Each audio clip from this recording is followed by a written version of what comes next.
Dit is altyd so lieflike voorreg en so awesome tydjie om u te bedien in die naam van Jesus. Baie welkom en hartlike groete.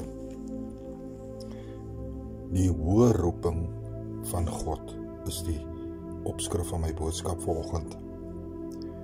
Jy weet, ons bekommer ons so gou oor wat sal ons aantrek? Wat sal ons môre gaan doen? Waartoe sal ons gaan? Waar sal ons bly? En hoe gaan ons 'n bepaalde situasie hanteer?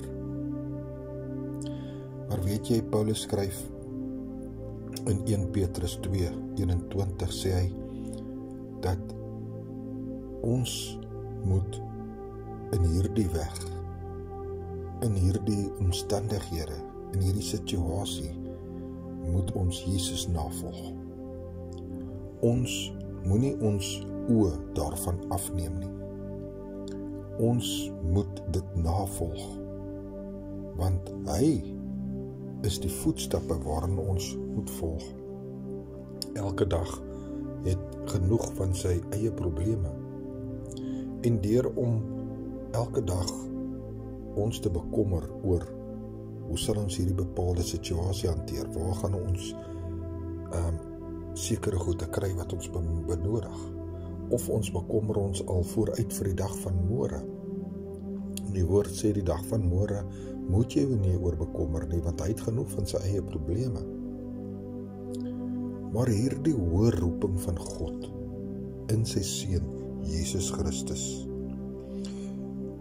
Filippense 3:14 sê, maar een ding, ek vergeet die dinge wat agter is en strek my uit na wat voor is en jaag na die doel om die prys te verkry van die hoë roeping van God in Christus Jesus.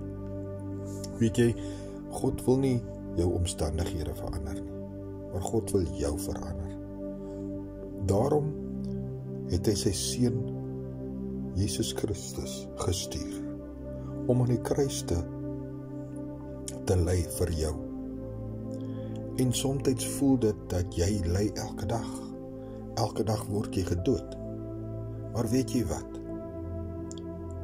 Hierdie hoë roeping is om Jesus Christus na te volg, in sy voetstappe te volg, om dit wat ander van jou sien, dat hulle dit wil hê wat jy het.